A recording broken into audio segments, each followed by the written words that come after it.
Hey guys, so this is Martin here. In case some of you don't know, I actually had to go back to Belize recently, as in like a week ago, to renew my passport since during my last trip I overlooked the expiration date.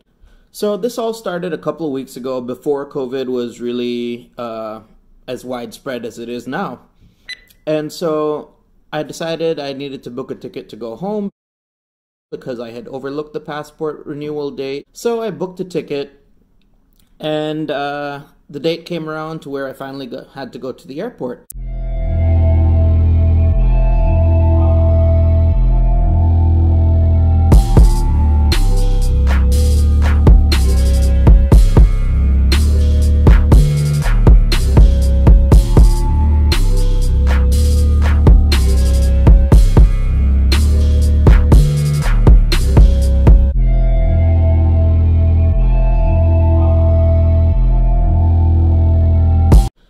I got to the airport, and the wonderful United employee who was working there, Cecilia, I believe her name was, she was very kind and informed me about all the new regulations that had gone into effect. The one that really worried me was on March 18th, when I flew out, the government had released news that all migrant workers would not be allowed to re-enter Taiwan if they left the country.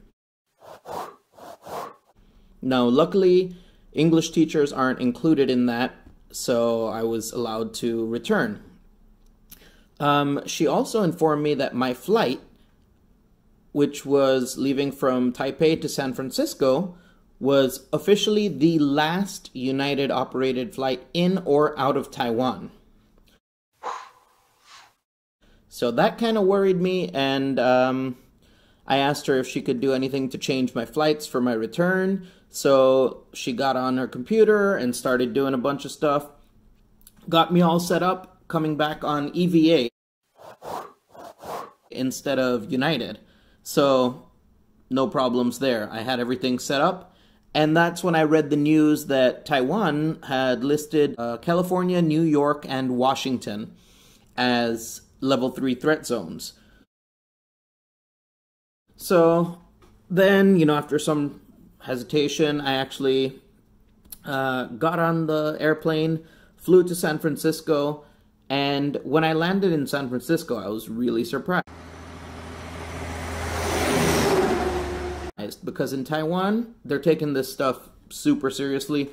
The government's really good about providing masks, about doing checks. I get my temperature checked twice a day when I go to school to teach. And so when I got to San Francisco and just walked up to customs and walked straight through immigration, after getting my passport stamped and everything, no questions about where I'm coming from, about, feeling sick or anything like that. So I was kind of a bit confused. Anyway, I got to San Francisco. The airport was completely empty. Like, there were barely any people there at all. The other problem was, when I landed in San Francisco on March 19th in the morning, I was greeted by a ton of messages from my friends about the announcement that all foreign nationals would be refused entry into Taiwan. So I quickly got online and started reading about it, but apparently that was only for foreign nationals who did not hold an ARC. So I went outside, had a cigarette. No one's wearing face masks. Nobody seems really concerned about it. So I'm there with my face mask, I have a cigarette, and I go back in. And it took me about 5 minutes to get through security, and then I walked to my gate. Flew from San Francisco to Houston.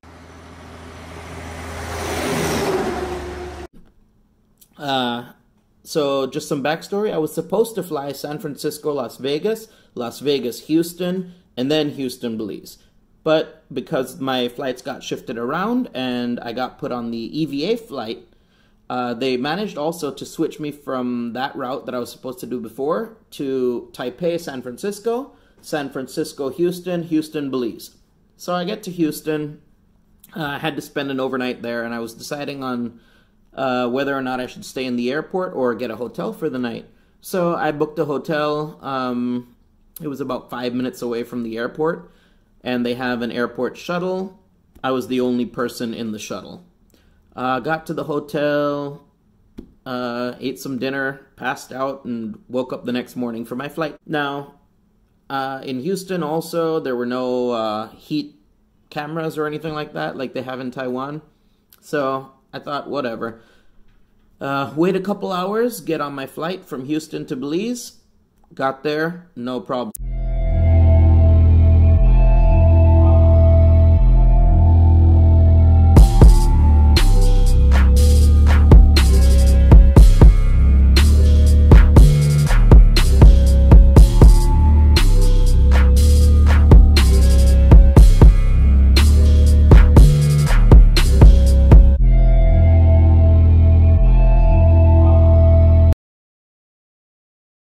I exited the plane, and in Belize they asked me where I was coming from.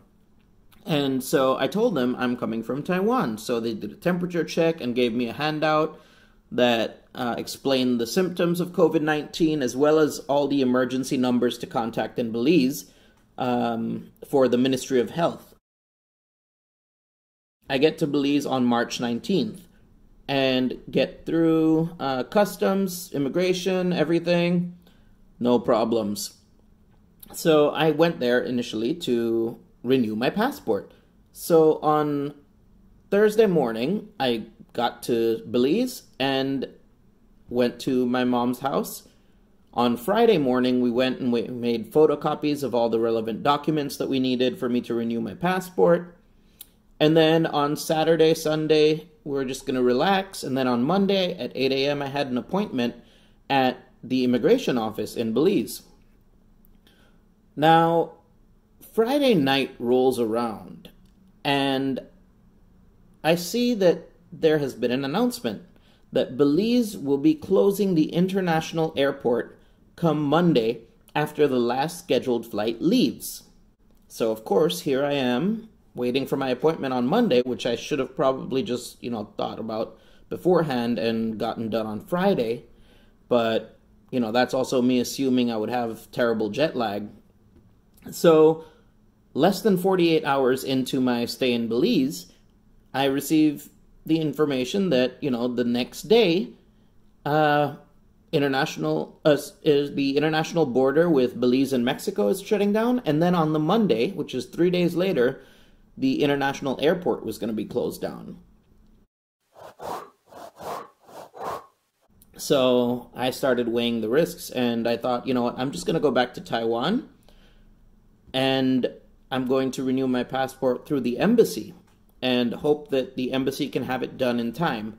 Luckily, in Taiwan, the immigration office said that it's possible for me to extend my current ARC's expiration date by 6 months after I apply for the new passport and get my receipt from the Embassy of Belize. So I decide I'm going to call United and once again see if I can change some flights around. Oh, at this point, I get on the phone and there's a 2-hour wait time, which, it's a pretty bad situation we're going through right now all over the world. So I was like, okay, that's not terrible. It's annoying, but not the end of the world. So I get on the phone, sit around, wait and wait and wait and wait and wait. Now, finally, I get someone on the line, and they decided to shift my flights around. And so the option was either I go out on the Monday at 2:30 p.m. or the following day, which was the Saturday at 11:59 a.m., so at noon. So after weighing the pros and cons, I decided, well, let me just leave on Saturday, which was the following day. Now, this point is where I realized that I'm going to be traveling for more time than I actually spent in Belize. So by the time I got back to Taiwan at, 4:30 a.m. on the 22nd of March, I had spent 70 plus hours traveling to spend a total of 49 and a half hours in Belize. So now I'm back in Taiwan, and it's a bit different after traveling there and traveling back. So let me put this back to leaving Belize. I get to Belize, the airport, and it's completely packed up. My flight was full going back to Houston, whereas when I flew from Taipei to San Francisco to Houston, Houston to Belize, I had almost an entire row to myself on all 3 flights. So my United flight out of Belize was jam-packed, full, because, all the Americans who were there and all the other foreigners who are in Belize are trying to get out before the airport closes down. So I get to Houston, again, 0 extra checks. I go right through customs, right through immigration, and off to wait for my second flight, which was Houston, San Francisco. So I fly to San Francisco, again, no problems. My flight had probably about 45% occupancy. It was half empty. I had a full row to myself again.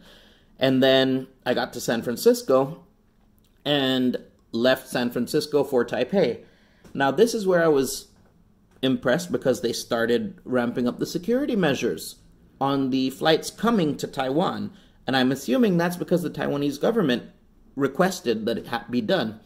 So I get to the airport and go down to my gate. As I'm sitting there at the gate, they ask for temperature checks. So there were some EVA employees who came around and did temperature checks. They were providing masks for anyone who didn't have a mask. And then when we got on the flight, there was a big, not a big, but a video regarding Taiwanese law in response to COVID-19. So we get on the flight, and I have, again, the entire road to myself. And so no problems, relaxing and watching TV.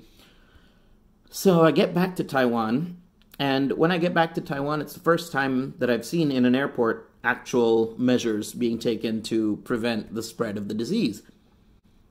They do offer masks for all people coming off of flights. You can buy 3 masks for 50 NT.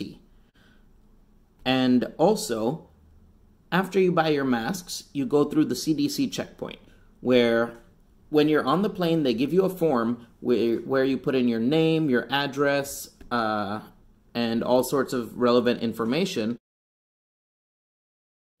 And on the back, there's a chart which you're supposed to fill in during your self-quarantine. Now, after you go and they process that paper, they send you to a second desk where they verify your information. They actually call your phone number that you wrote down on the paper to make sure that it's actually your phone number. So after that, you go through, and when you walk towards the immigration office, they've got their heat cameras set up, so everybody who walks in gets a quick thermal scan, I guess. Now, when I got to the customs and immigration, no problem getting through, so all of that was normal. And then when you go outside, if you want to take a taxi or an Uber or a private car home, that is your only option. If you don't want to do it, too bad. Everyone who's coming off the flights has to take a taxi or a private car to leave the airport. The public transportation is off limits for anyone coming into the country, regardless of where you're coming from. Now, when you go take a taxi, there's a second form that you have to get. A form where you fill in your number, your age, your name and your address. Now, after that, I was walking outside and I saw the guys, this guy with like a backpack on that sprays stuff. He sprays the street with disinfectant, and he was walking, as well as a couple other people walking all over the airport, spraying the floors with disinfectant. Now, I get in the taxi line, and it's a ridiculously long line because everyone has to take the taxi.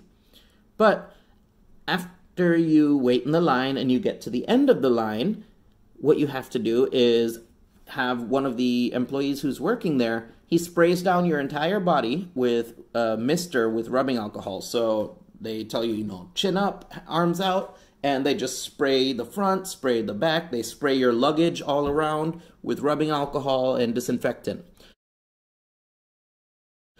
Then you get to the counter, they verify your address that you want to go to, and they give that special paper for the taxis that you've filled out to the taxi driver. Now, I was asking the taxi driver why they gave that to him. And the reason is, it has your quarantine information on it. So if something happens and, a couple days later you're reporting that you're feeling ill, they can figure out which taxi you took and at what time. Also, that helps them to know which passengers got into that taxi after the person who was infected. So they get to have keep track of where the first case in that taxi came from, and anyone else who might possibly be infected. So all of that was okay. I get home, I go up to my apartment, and this is where my self-quarantine starts. So one of the things that you do is you get a text message from the government to your phone number. Welcome to Taiwan. You will be subject to home quarantine after entering the country. According to the Infectious Disease Prevention and Control Law, you must stay at the location within 14 days, and you must not go out. Someone will contact you to care about your health, and you will be punished for violations of regulations and forced resettlement. The Central Epidemic Command Center cares about you. So this is a little bit off with the Google Translate, but essentially what it's saying is you need to stay at your house for 14 days. Every day somebody's going to contact you. And if you leave your house or go out, you will be penalized.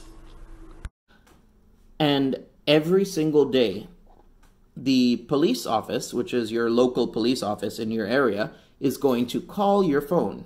And you need to answer, and they'll ask you a couple questions, like, how are you feeling? Do you have any temperature issues? Do you feel sick? Anything like that. And so it is Taiwan, so they're expecting you to be honest. And you also have that form that you filled out with all the dates of your quarantine, as well as slots for where you should check if you're feeling a cough, if you're feeling ill, if you have a cough, if you have a runny nose, general muscle aches or anything like that. And they expect you to be honest on the form. So everybody works together to try and, keep this under control. Now, the other thing that I found out is that the government will track your cell phone number, as well as your any scooters or cars that belong to you. So one example from today was this woman who was supposed to be under self-quarantine left her house, got on her scooter, and was going to the store. And the cops noticed the scooter's license plate, and they decided, hey, let's pull this lady over. Turns out she was supposed to be in quarantine, and she violated it. And her excuse was, oh, well, I need to go to the store. But on the quarantine form, and as far as the video informed you, regardless of what personal needs you have, you need to get authorization first. So, for example, if she had wanted to go to the store, she should have called her local police office. They would have sent someone to accompany her to the store. Now, this lady, she got fined $1 million NT. So, the reason why the fine was so big is because she's endangering the public. She's putting the rest of the country at risk. If she gets one person sick, you have that domino effect. That one person goes home, they live with 5 people, boom, 5 more infected, 6 more infected. All those people go out, there's 100 more infected. But anyway, they find the lady. And so now I'm on day 2 of self-quarantine, and I'll keep you guys updated, see if anything else happens. And, that was my story. Went to Belize, spent 49 hours there, and spent a total of about 70 hours traveling back and forth to and from Belize. Now I'm in self-quarantine for 2 weeks. I get to go back to work on April 7th, I believe it is. All right. Hope you guys enjoyed it. See you later.